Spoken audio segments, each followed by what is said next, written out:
Hey, college wrestling fans, it's JT1Wrestle here. We have got a great guest. Please welcome a knight of Wartburg, All American Kasey Ross. Casey, last year you went 30-3 on the season. You're a two-time regional champion. You got fifth in the D3 Nation last year.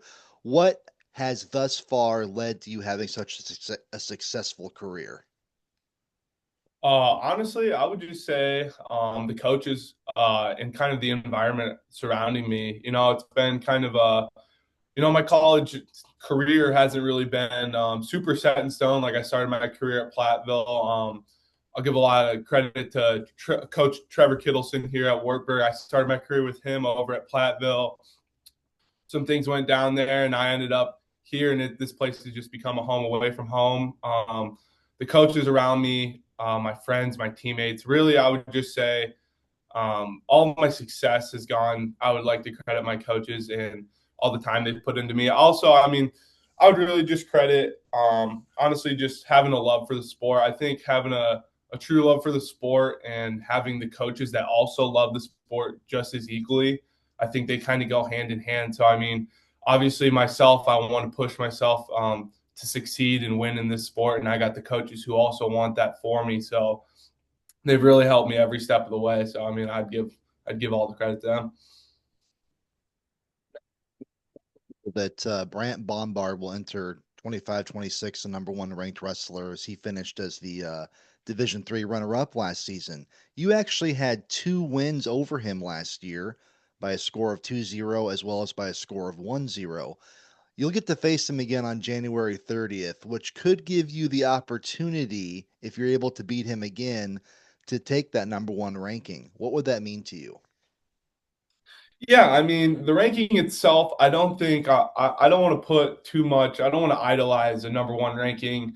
Um, I mean, I look forward to wrestling him every time. Obviously, there's history there just between me and him, and then obviously just every time you wrestle, it's history between the Bergs. So I mean, it's always a super fun environment when no matter where we're wrestling, whether it's at a tournament or in a duel, it's always something to look forward to.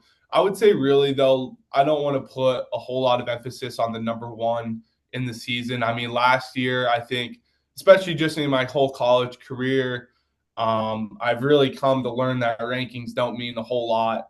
It comes down to that postseason. So, I mean, like you said, he finished second last year, and that's always something I want to get back. Obviously, it bothers me a little bit, but I always look forward to wrestling a great opponent. So, I mean, once again, it's just kind of don't want to put a whole lot of emphasis on the first ranking. Just looking forward to having a good match and wrestling in those cool environments like Battle of Bergs and all that stuff.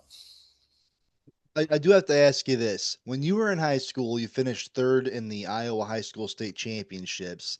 And one of the biggest topics you often see when fans get together and talk about collegiate wrestling is we're also enamored, we're also fascinated by wrestlers who never did win a state title, but yet go on to be a national champion. And you are in such a great spot to achieve such an honor this season. What would that mean to you, knowing that you never got on top of the podium during high school, but then you did get to the top of the podium during college? Yeah, I think I mean that's the end goal. Obviously, in high school, I didn't really get what I wanted. In high school, quite frankly, I mean, I wasn't always the best wrestler. It took a lot of progression and a lot of time to get to where I was. And I'm happy looking back. Obviously, third place in the Iowa State tournament is not a bad thing at all. But obviously, at the time, it's not what I wanted. So I mean, now it's just focusing on the next best thing, win that national title. And like you said, I think that'd be the icing on the cake. And it really goes to show that you really don't have to win a high school state championship to succeed at the college level.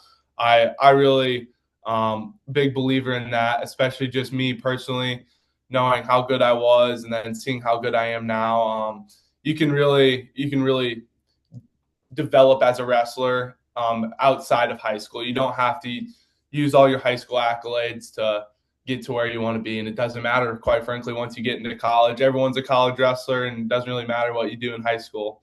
So, yeah, it'd be awesome. I would love that's the plan to end on top and have that national championship instead of I'll trade I'll trade a national championship instead of the state championship any day. So I'm looking forward to it, and I really hope that'd be awesome to have. Along with constantly kicking butt and taking names on the mat, you've also been very successful in the classroom. You're a two-time NWCAA Scholar All American. Talk about what it takes to be successful also in the classroom. Yeah, I think I mean, especially in high school too, like having parents, I've always had the resources around me to really help me if I'm ever struggling. And especially here, the only two times I've been a Scholar All American were when I've been at Wartburg, and I'll really credit the coaches and even just the school in general, where if I'm ever having any trouble in classes, I always have the help here available at Wartburg. And I mean, really, I would just really say it's the culture here at Wartburg. Coach Keller and all the coaches here, they're really pushing on creating a culture of excellence, a standard of excellence here. And obviously, we like to display that on the mat, and we like to win a lot of championships. But it goes beyond that. It's not just on the wrestling mat. And Keller really puts an emphasis on. I mean, you only get to wrestle for 4 or 5, maybe some guys with COVID years, 6 years of wrestling, right? You 11, only get 12. that for, yeah, you only get that for so long of your life. And I think the coach is really putting emphasis on you're here to also be a scholar, right? You're here to learn.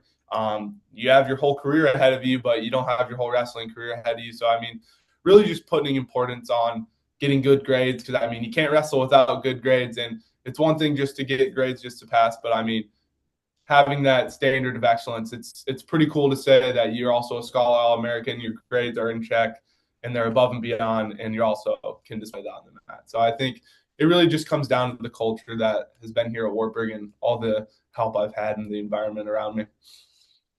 Well, Casey, I want to thank you for being a part of JT1 Wrestle today. It's been an honor and a privilege to have you on, and I'm sure in all my journeys and travels this year, I will probably be watching you wrestle live more than once this season.